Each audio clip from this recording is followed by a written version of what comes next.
झारखंड नगर निकाय चुनाव में सीटों के आरक्षण से इस बार पूरा चुनावी समीकरण बदल गया है।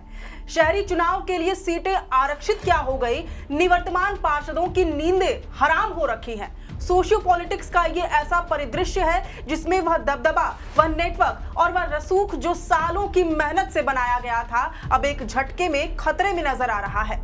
राज्य में पहली बार पिछड़ों और अत्यंत पिछड़ों को शहरी निकायों में सीधे तौर पर जो प्रतिनिधित्व का मौका मिला है, उसने दशकों से जमी जमाई सियासी नींव हिलाकर रख दी है।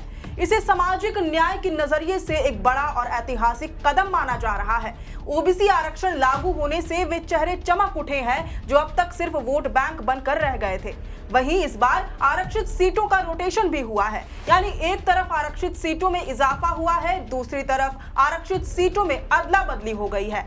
सरल शब्दों में समझे तो बहुत से ऐसे वार्ड जो पहले अनारक्षित थे, जहां सामान्य वर्ग से कोई भी चुनाव लड़ सकता था, उनमें से अब कई वार्ड ओबीसी, एससी या एसटी के लिए आरक्षित कर दिए गए हैं, या फिर अब ये सीटें सामान्य वर्ग की महिलाओं के लिए रिजर्व हो गई हैं। आरक्षण का ये रोटेशन उन लोगों के लिए एक कड़वी दवा की तरह आया है जो मान बैठे थे कि वार्ड उनकी पैतृक संपत्ति बन चुके हैं। सवर्ण तबके के उन भावी पार्षदों के मंसूबों पर मानो आसमानी बिजली गिर गई है, जो इस बार अपनी जीत पक्की मानकर बैठे थे। सामाजिक न्याय की इस लहर ने वार्डों की सीमाओं को नहीं बल्कि उस सोच को चुनौती दी है जो सत्ता को चंद हाथों में सीमित रखना चाहती थी। अब सामान्य वर्ग के निवर्तमान पार्षदों के पास प्लान बी के अलावा कोई चारा नहीं बचा है।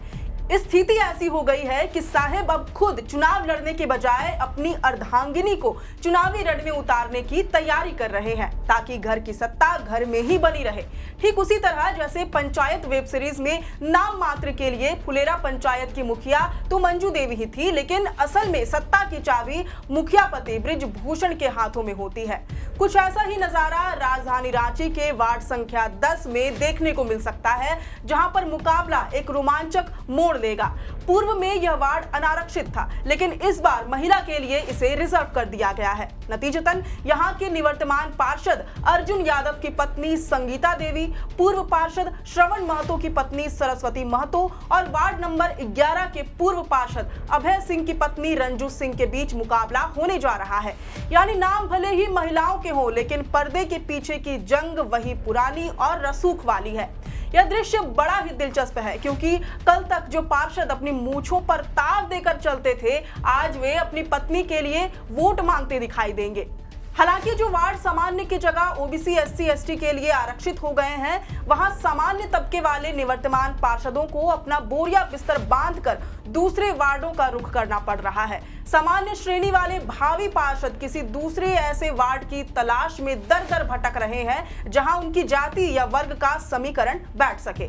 इसी कड़ी में वार्ड 34 में तो पार्षदों की ट्रैफिक जाम की स्थिति बन रही है।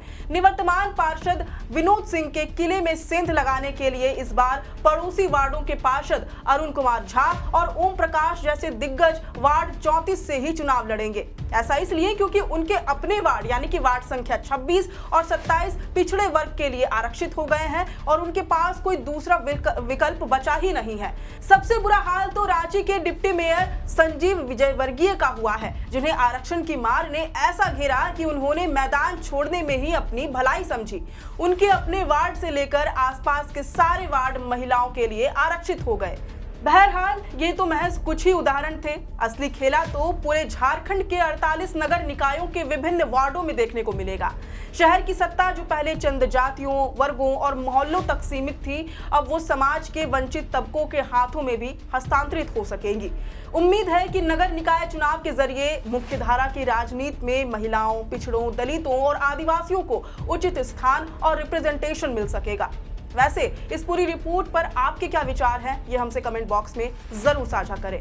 मैं हूं अंशु और आप देख रहे थे दी फोर्थ पिलर। शुक्रिया।